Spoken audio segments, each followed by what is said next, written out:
My name is Nicola White. I'm a licensed Thames mudlark, well known for mudlarking on the River Thames and for researching the stories behind the objects I find.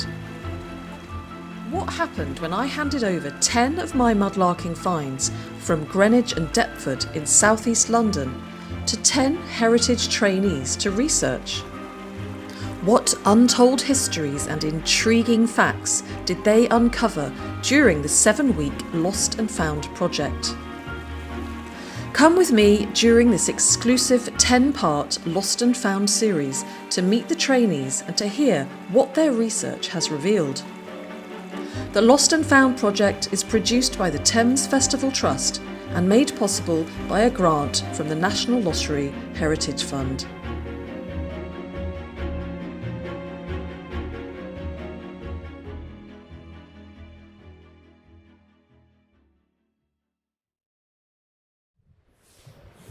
Hi everyone, welcome to episode 7 of the Lost and Found series. Today you will notice that we are not on the Thames foreshore because it's actually high tide. So we found very handy here instead. And so I'm waiting to meet one of the 10 heritage trainees who studied one of my mudlarking finds from the Greenwich and Deptford area. And I've actually got a little bit of a cold, so that's why I'm not wearing my usual stripy top. And I'm going to pour myself a nice hot cup of tea whilst I'm waiting for the lovely Nardia on this occasion. And I think I can see her in the distance over there. Yes, I can. Hi, Nardia. Hi. How are you doing? I'm good. How are you? Very well. Thank you for joining me here today. It was very civilised, isn't it? Here Yeah. on this lovely pier. It's such a Amazing. beautiful day, Thank you. actually. Yeah, it's really nice and mild and sunny. Also. Yes. It's Now, great. could I offer you a cup of tea? Yes, please. I'd love a cup of I tea. will. Could you please introduce yourself to my viewers and tell them or reveal to them what you decided to study and why? Okay, of course.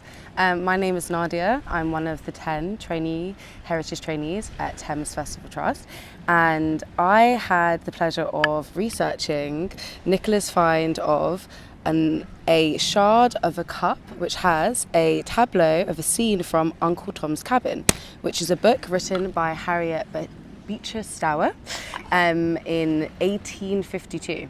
And the reason why I chose it is because I was really drawn to the shard when I saw that it had a title of a book that I was familiar with but didn't know too much about, and immediately was interested as to what the imagery was and what this actual piece was and how it ended up to be on the foreshore of Greenwich.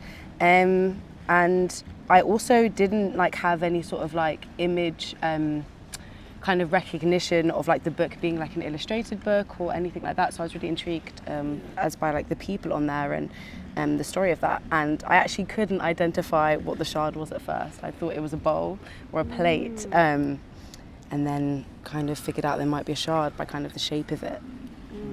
It's interesting because over the years I found quite a few pieces of cup or plate dating back to Victorian times with little kind of, often little moral stories on them or depictions of illustrations from children's books. And this one is definitely one of my favourites, and it's just broken in exactly the right place as well because we've got the whole of Uncle Tom's Cabin on it. So I just think that's marvellous. There's a real story right here. So have you got a couple of facts that you would like to tell us about that you found out during your research? Yeah, I think some of the striking facts that came to me was the book was a really big bestseller in the UK and sold up to 200,000 copies. And you can imagine for 1852, that's quite a large amount of people kind of purchasing a book that's from, America. But another interesting fact that I figured out from this novel, from researching the novel, was also that essentially a lot of the research for kind of the characterization of different people in the book, namely the namesake Uncle Tom, was from interviewing an enslaved man in America during her kind of research process. That's a really interesting fact. But also what I kind of decided to really kind of discuss within my essay was the story of abolitionists that were children in the UK, specifically in London, that were campaigning for the end of slavery, but also boycotting products that were made from enslaved labour, which was a very interesting and actually quite surprising fact that I didn't know about till doing my research.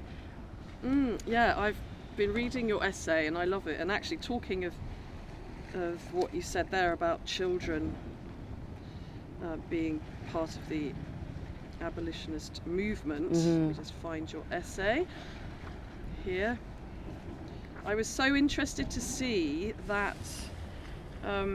So 58 years before, in 1792, it was recorded by Catherine Plymley that many children had begun to boycott sugar in solidarity with enslaved people. Child abolitionists were militant in their approach. One 7-year-old, Panton, refused to have his shoes shined because he had heard that the polish contained sugar.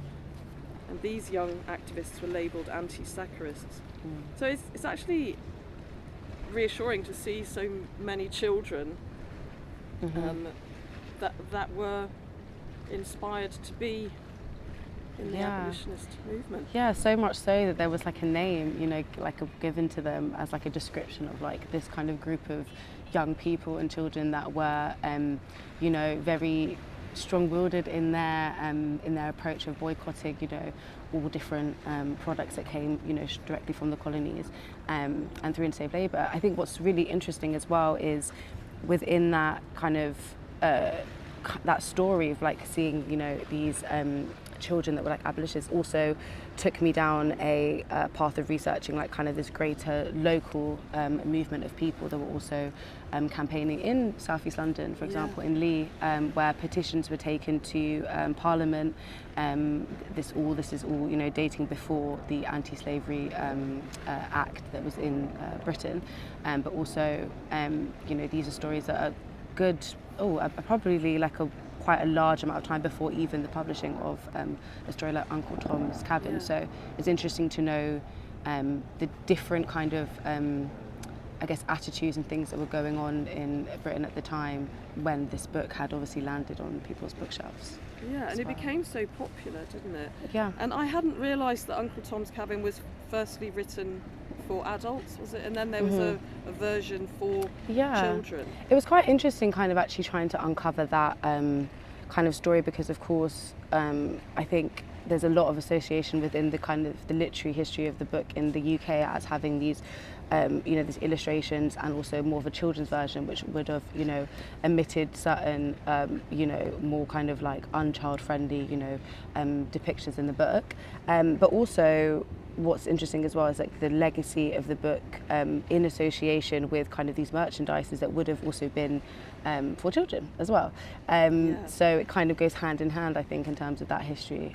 So it being more of an adult novel and then it being kind of revisionised within the UK.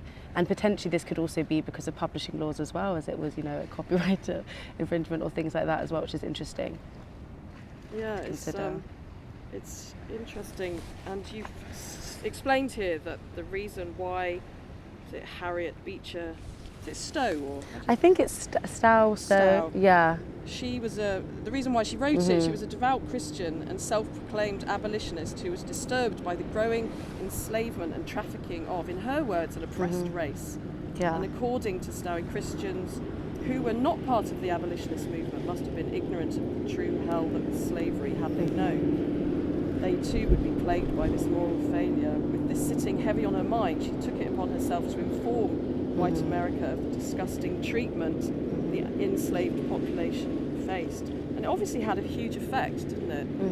And indeed had a big effect on children. And when you're talking about some of the memorabilia that came out, I mean, we've got the piece of cup, but they were apparently a lot of these little figurines of Uncle Tom with Eva, the daughter of one of the plantation owners, and they had a close relationship. Yeah, I think it's interesting. I think from a contemporary lens, of course, I feel like when I was first engaging with these kind of different imageries, and even kind of the novel itself, it's quite like, yeah, from a contemporary view, it can be a bit kind of like sometimes a little concerning whether like the imagery of, you know, these black people are kind of maybe more akin to kind of like, you know, maybe it's like kind of a minstrelsy look or something, was a bit more like in this negative capacity, which of course, you know, I think it definitely, I wouldn't say the book or kind of even the merchandise is without flaw at all. I think it's just within the kind of this contextual kind of story of the success as well. It's a quite a key component was the visual elements within like getting this you know, indeed a well-intended, you know, story and like mission for sure.